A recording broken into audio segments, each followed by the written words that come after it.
अस्सलाम वालेकुम viewers, welcome back to motorise memories. कैसे हैं आप लोग? ठीक ठाक? मज़ा आ रहा है नहीं आ रहा? भाई ऐसे नहीं आता मज़ा। पैसे खर्च करने पड़ते हैं, इन्वेस्टमेंट करनी पड़ती है, रिस्क लेने पड़ते हैं, फिर मज़ा आता है, फिर आती है पॉजिटिव एनर्जी। तो पैसा लगाएंगे तो कुछ आएगा। पाकिस्तान में बैठ के सोचते रहेंगे, इंडिया में बैठ के सोचते रहेंगे तो कुछ नहीं होगा। अच्छा, गाड़ियों के बिज़नेस के हवाले से बात करते हैं अगर, तो देखें ये बहुत वास्ट बिज़नेस है। इसमें यूएई में जो काम हो रहा है वो बहुत फैला हुआ है, और आप हर फील्ड के अंदर हाथ नहीं डाल सकते, क्योंकि ज़ाहिर है आपकी कैपेसिटी इतनी नहीं होती। तो उसमें यहाँ पे जैपनीज़ गाड़ियों का काम हो रहा है। जापान से गाड़ियाँ आती हैं, और वो राइट हैंड भी आती हैं, लेफ़्ट हैंड भी आती हैं, इंपोर्ट होती हैं, और जो लेफ़्ट हैंड वाली हैं वो यहाँ पे भी सेल होती हैं, राइट हैंड वाली री एक्सपोर्ट हो जाती हैं डिफरेंट कंट्रीज़ को। तो गाइज़, अगर आपको मेरी वीडियोस अच्छी लगती हैं, कुछ इन्फॉर्मेशन मिलती है, तो मेरे चैनल को लाइक करें, सब्सक्राइब करें, अपने दोस्तों के साथ शेयर करें।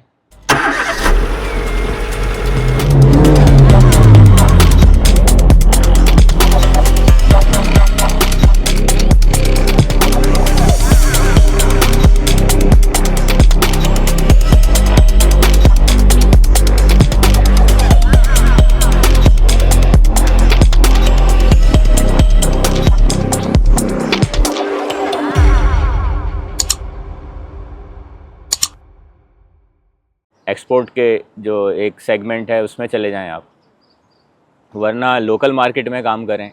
यानी जैपनीज़ गाड़ियाँ यहाँ भी बेच सकते हैं। कोरिया से गाड़ियाँ आती हैं, वो कोरियन स्पेक्स होती हैं। अमेरिका से आती हैं, उसमें भी दो तरह की गाड़ियाँ आती हैं अमेरिका से। क्लीन टाइटल भी आती है, सेल्वेज टाइटल आती है। अच्छा, लोगों को जो नए उन्हें नहीं पता होगा, तो सेल्वेज टाइटल वो होता है जो डैमेज गाड़ी होती है, डैमेज कंडीशन में आती है। उसका जो बेनिफिट होता है वो ये होता है कि सेल्वेज गाड़ी की जो इनवाइस वहाँ से जनरेट होती है, उसी इनवाइस के ऊपर आपको यहाँ पे 5% वैट और टैक्स देना पड़ेगा, कस्टम ड्यूटी। लेकिन अगर क्लीन टाइटल की गाड़ी वहाँ से किसी भी कंट्री से आप मंगाते हैं, क्लीन टाइटल है अगर, तो वो यहाँ की जो प्राइस होगी ना, वो कंसिडर करते हुए उसके ऊपर 5% वैट और 5% कस्टम ड्यूटी अप्लाई होती है। तो वो गाड़ी बहुत महंगी पड़ जाती है। यानी उसमें कोई प्रॉफिट इतना ज़्यादा होता नहीं है गाड़ी में। वो सिर्फ ऑन डिमांड आती हैं वो गाड़ियाँ। अगर किसी को चाहिए और वो वेरिएंट यहाँ पे अवेलेबल नहीं है, तो मंगाते हैं वो लोग वो गाड़ी यहाँ पे। तो इन सब चीज़ों में मैं जो काम कर रहा हूँ, मैं वो कर रहा हूँ सिर्फ अमेरिकन में। अमेरिकन गाड़ियाँ इंपोर्ट करना, डैमेज वाली, सेल्वेज टाइटल वाली। दूसरा जीसीसी गाड़ियाँ लोकल। तो जीसीसी में जो मेरी नीश है वो जर्मन कार्स है। मैं ज़्यादातर जर्मन कार ही लेता हूँ। उसकी भी दो वजह हैं। उसकी एक वजह यह है कि जर्मन गाड़ियों में प्रॉफिट बहुत अच्छा बनता है, सही है, बहुत अच्छे पैसे बन जाते हैं उसमें। दूसरी वजह यह है कि वो मेरी अपनी पर्सनल चीज़ है कि मुझे जर्मन गाड़ियाँ ही पसंद हैं। यानी बैठ के गाड़ी भी अच्छी लगनी चाहिए ना। तो जर्मन गाड़ियों का इंटीरियर, एक्सटीरियर और उसकी ड्राइव उस जैसी किसी और गाड़ी में मुझे नहीं आती। तो इसलिए मैं जर्मन में जाता हूँ। और एक और वजह है जर्मन गाड़ियों की कि जर्मन गाड़ियों का जो क्लाइंट है, जो बायर है, वो बड़े सेलेक्टेड होते हैं और उनको पता होता है वो कौन सी गाड़ी ख़रीदने आ रहे हैं। तो आपके पास टाइम वेस्टर लोग नहीं आते। जिसको गाड़ी ख़रीदनी है वही आपके पास आके आपसे कांटेक्ट करता है, और वो गाड़ी 2 से 3 बायर देखते हैं और तीसरा चौथा बायर गाड़ी लेके जाता है। अच्छा, जो लोग नए आ रहे हैं इस काम में, वो उनका सबसे पहला सवाल ये होता है कि टर्नओवर कितना है गाड़ियों का, एक महीने में कितनी गाड़ियाँ सेल हो जाती हैं। तो देखें, ये डिपेंड करता है आपकी इन्वेंट्री पे। अब जो भी नया बंदा आता है वो गाड़ी लेता है 1 या 2 गाड़ी, और फिर वो उम्मीद करता है कि यार ये 1 महीने में सेल हो जाए। तो इस तरह होता नहीं है। अगर आपकी इन्वेंट्री होगी ना 10 गाड़ियों की, 10 गाड़ियाँ आपके पास हैं, बेशक आप वो 20,000 25,000 वाली गाड़ी हो, ठीक है, अगर गाड़ियाँ ज़्यादा हैं तो फिर वो रोलिंग में आती हैं गाड़ियाँ, फिर वो सेल होंगी। बायर आएगा, एक गाड़ी ले जाएगा, दूसरी गाड़ी ले जाएगा, फिर आप दोबारा ख़रीद लेंगे गाड़ियाँ। तो इस तरह से होता है, साइकिल ऐसे चलता है। ये नहीं होता कि 1 या 2 गाड़ियाँ ली हैं और वही आप सोच रहे हैं कि यार ये 1 महीने में सेल हो जाए, क्योंकि उस पर फोकस आप नहीं कर पाते सेल करने पे। और एडवर्टाइज़ करेंगे तो एक ही गाड़ी आ रही होती है आपकी। जब ज़्यादा गाड़ियाँ होंगी तो ज़्यादा लोग आएंगे आपके पास। जब ज़्यादा बारिश होती है ना, तो ज़्यादा पानी आता है।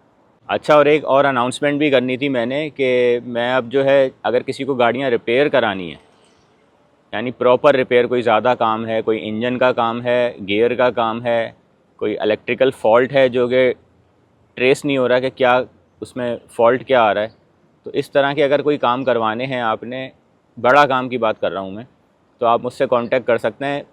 लेकिन वो पेड होगा काम, क्योंकि पिछले दिनों 2-3 महीने पहले मैंने 2-3 लोगों के काम करवाए हैं फ्री में। तो मुझे भी फॉर ग्रांटेड ही ले लेते हैं कि यार ये तो फारिग आदमी है, इसको बोलो ये काम करवा देगा, सब कुछ अपने ऊपर कर लेगा, चीज़ें ढूंढ के लाएगा, मैकेनिक से जो है डील कर लेगा, वर्कशॉप में आना जाना सब ये करेगा। तो लोग जो है ना बस चप्पल समेत ही आंखों में उतर जाते हैं। तो वो काम मैंने अब छोड़ दिया भाई। तो अब बेहतर ये है कि अगर किसी को काम कराना है तो मैं अपनी फ़ीस चार्ज करूँगा, और फ़ीस होगी मेरी 500 से 1000 तक। उसके बाद गाड़ी आपके घर से रिकवरी के ट्रक पे जाएगी और घर पे डिलीवर होगी आपको, जो भी आपकी लोकेशन होगी। सही है। तो वो मेरी ज़िम्मेदारी है कि गाड़ी आपके घर से जाएगी ख़राब हालत में और घर पे आएगी बिल्कुल फ़िक्स होके। हम पहले आपको कोटेशन भेजेंगे, अगर आप कोटेशन अप्रूव करते हैं सेम प्राइस पे, तो फिर हम एडवांस लेके 50% गाड़ी पे काम शुरू कर देंगे, और गाड़ी आपको घर से लेके जाएंगे और घर पे ही मिलेगी आपको। फ्री वाला काम अब ख़त्म कर दिया भाई, क्योंकि फ्री के काम के चक्कर में लोग बहुत ज़्यादा फ्री हो जाते हैं।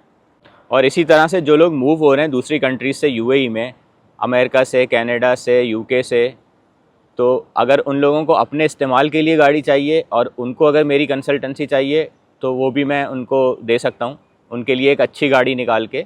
तो वो लोग मुझे अपना बजट बताएं, उनके बजट के हिसाब से उनकी पसंद की गाड़ी मैं ढूंढ के निकाल दूंगा। उस पर भी मैं अपनी कंसल्टेंसी चार्जेस उनसे चार्ज करूंगा, जो कि 1000 से 2000 तक है। वो डिपेंड करता है गाड़ी की प्राइस के ऊपर। और जो लोग इस काम में इन्वेस्ट करना चाह रहे हैं उनको मैं बोलूँगा मिनिमम एक गाड़ी का बजट जो है ना 1 लाख रुपये अपने जहन में रखें। 1 लाख की गाड़ी लें तो उसमें कुछ आपको फ़ायदा होगा। यानी इस काम में जो रिटर्न ऑफ इन्वेस्टमेंट है वो 10% से 12% तक रहता ही है।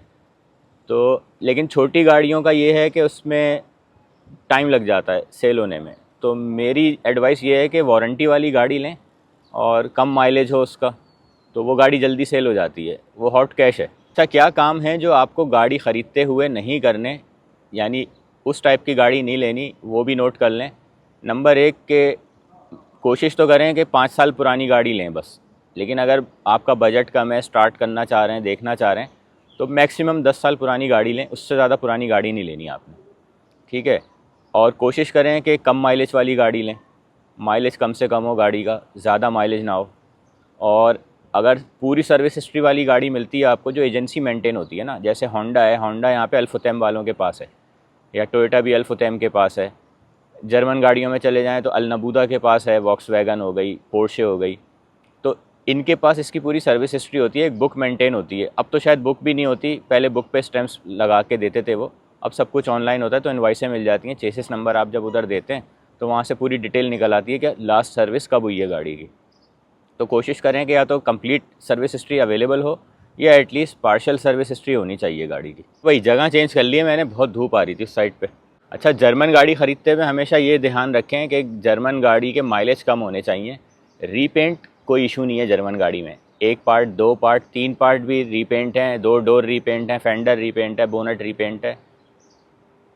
जो बायर है वो इस चीज़ की फ़िक्र नहीं करता कि गाड़ी रीपेंट है। गाड़ी मैकेनिकली अच्छी होनी चाहिए, माइलेज कम हो गाड़ी का, बस गाड़ी सेल होती है और अच्छे प्राइस पे जाती है। और एक और एडवाइस, जो के लोग मेरी ये एडवाइस कभी भी नहीं लेते, इसको फॉर ग्रांटेड ही लेते हैं, लेकिन पता नहीं, अब वो इन्वेस्टमेंट के ऊपर बात होती है लोगों की। मैं हमेशा कहता हूँ और अब भी कहूँगा, तो हमेशा सिक्योर इन्वेस्टमेंट वो होती है जिसमें आपने गाड़ी अंडर वारंटी ली है, कम से कम माइलेज वाली ली है, और उसका ईयर जो है वो विदिन 5 ईयर है, 5 साल से ज़्यादा पुरानी गाड़ी नहीं ली आपने, और अंडर वारंटी है या सर्विस पैकेज पे है एजेंसी से, तो सबसे हॉट गाड़ी वही होती है, बहुत इजीली सेल होती है वो गाड़ी। और बस कोई भी गाड़ी लेते हुए जो 1 लाख से ऊपर की हो, 1 लाख, 2 लाख, 1.5 लाख की गाड़ी अगर आप ले रहे हैं, तो मैं बस आपको ये एडवाइस करूँगा कि कॉम्प्रिहेंसिव पासिंग कराएं उसकी, अपनी इन्वेस्टमेंट को सिक्योर करें, और प्राइस के हवाले से एक सेकंड ओपिनियन किसी से भी ज़रूर लें, चाहे वो कोई डीलर हो, आपका दोस्त हो, किसी भी रेफरेंस से एक सेकंड ओपिनियन लाजमी लेना है आपने, ताकि आप कोई मिस कैलकुलेशन ना कर जाएं प्राइस के हवाले से।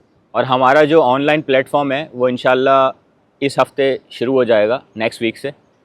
तो अगर किसी को कोई गाड़ी सेल करनी है या गाड़ी बाय करनी है, तो वो जीसीसी गाड़ियों की बात कर रहा हूँ मैं, तो वो हमसे कांटेक्ट कर सकते हैं। मैं आपको नाम भी बताऊँगा, इंशाल्लाह विज़िट भी कराऊँगा, सब चीज़ें दिखाऊँगा आपको। तो लेकिन हम उसमें गाड़ियाँ ले रहे हैं अच्छी, यानी अच्छी से मुराद थोड़े बड़े बजट की गाड़ियाँ हैं हमारी। तो जिनका बजट कम है वो, उनसे माज़रत मेरी कि उनके लिए मैं कुछ नहीं कर सकूँगा। और अगर कोई बड़े बजट की गाड़ी हमें सेल करना चाहता है या हमसे ख़रीदना चाहता है तो वो ख़ासकर रब्ता कर सकता है। मेरे बड़े बजट से मुराद है कि 5 लाख, 6 लाख, 7 लाख की गाड़ी। और गाइज़, आप सबसे मेरी एक रिक्वेस्ट है कि ये जो मोटिवेशनल स्पीकर्स होते हैं इनको फॉलो करें, लेकिन उनकी बातों पे ज़्यादा ध्यान ना दें, क्योंकि वो सुहाने बाग दिखाते हैं सिर्फ। अगर उनका ख़ुद का बैकग्राउंड देखें तो वो भी ऐसी वेले ही होते हैं। सही है, तो अपनी अकल लड़ाया करें और ये मोटिवेशनल स्पीकर्स के चक्कर में पड़ के अपनी ज़िंदगी ख़राब ना करें। जो रियलिटी है उसको देखें कि असल में क्या होती है, दुनिया क्या है, कैसे चलते हैं, प्रैक्टिकल लाइफ में आएँ। ये यूट्यूब की दुनिया से बाहर निकलें, मोटिवेशनल स्पीकर्स को सुनना, उनको फॉलो करना, और वो ख़ासकर जो लोग बेचारे यानी आपका फ्यूचर ही तबाह कर देते हैं कि यार डिग्री विग्री छोड़ो, डिग्री नहीं लो। डिग्री की बहुत वैल्यू है, डिग्री अपनी जगह लेनी है आपने। उनमें से कुछ लोग तो आपको तालीम से ही दूर कर देते हैं कि नहीं यार डिग्री लेना बेकार है, इसमें कोई फ़ायदा नहीं है। तो ऐसा कुछ नहीं है, डिग्री की अपनी अहमियत है और वो आपको लेनी चाहिए। बाकी आप प्रैक्टिकल लाइफ में जितना जल्दी हो सके प्रैक्टिकल लाइफ में आ जाएं। स्टडीज़ साथ साथ चलती रहती हैं। मैं इंटरमीडिएट से नौकरी कर रहा हूँ, इंटर किया है मैंने और मैंने जॉब स्टार्ट कर दी थी, प्रैक्टिकल लाइफ में आ गया था मैं अपनी। क्योंकि अब बहुत सारे लोगों की मेंटालिटी ये हो गई है कि पहले स्टडीज़ कंप्लीट करेंगे, ग्रेजुएशन करेंगे, फिर मास्टर्स करेंगे, फिर कहीं जाके वो इस काबिल होंगे कि अब नौकरी ढूंढेंगे। तो जब आप बहुत लेट हो चुके होते हैं उस वक्त तक।